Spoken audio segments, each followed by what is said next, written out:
кайрадан сиздер менен мен Тилек. Биздин каналга куш келипсиздер. Бүгүн өзүңүздөр көргөндөй эле чогулушууда Москванын выдающий таксисттери аябай жакшы баарыбызга пайдасын тийгизген сөздөр болуп атат. Саламдашып кол көтөрүп коюңуздар. Assalomu alaykum. Таксисттер. Улар бул группада азыр негизи эле таксиге тиешелүү эң олчундуу жагдайлар сөз болуп атат. Биринчиден эң сөз болгону Кыргызстандын водительский удостоверениясын жасаган, фальшивый жасаган место контораларды кыргыздын активисттерибиз буюрса топтолуп ошондой жерлерди ачыкка чыгарганы кандай сүйлөнүлүп атат. Анан биздин айдоочулардын коопсуздуктары сакталыш үчүн группалар түзүлгөн WhatsApp'та.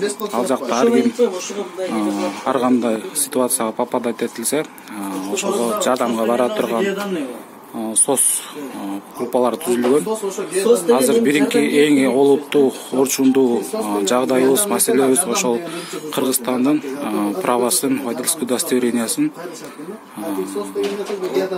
подделкасын жасап Москвада сатып аткан тууралуу маалыматтар келген бизге. Ошолорду биринчи очередь коюп, ошондой жерлерди изилдеп чыгып, таап, ошондой жерлерди жапкан аракет кылабыз.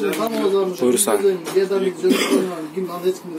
бул командалар негизи эле баягы жумуш менен боло бербей футбол тууралуу темалар болуп атат. Ар бир айдын 15-инде топтолуп футбол ойнолу, волейбол ойнолу деген жакшы, аябай полезный сөздөр болуп атат.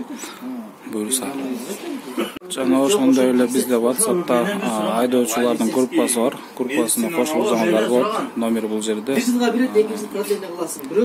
Ал группада кайсыл жерде, кайсыл көчөдө таксиге рейд болуп атат, такси текшерилип атат, мади кайылар документ путеводитель текшерген жерлер тууралуу маалыматтар. Дагы бөлөк машина аренда берген алгандар боюнча маалыматтар. Бул группага кошулсаңыздар болот. Не дейсиң, ушу биздин ыры салды ынтымак таксисттердин бригадасына кош келипсиңер. Чакырабыз, кошулгула. Ар дайым ушу ынтымакта жүрө берели. Бирөө жерде жүргөндөн ушу аш уюштуруп, дальше футбол уюштурабыз. Ушундай.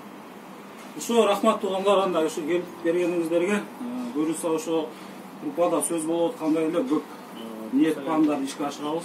Буюрса ошого негизи мен билген жакшы бир сөз бар эле да. Бул сөз эмес, жомок сыяктуу же бир кандай түшүнөт билбейм. Мисалы бир отунчу болот экен да. Отунчу карыя отунчу болот экен. Башка пайдасы жок, только ошо отун менен жашайт экен да.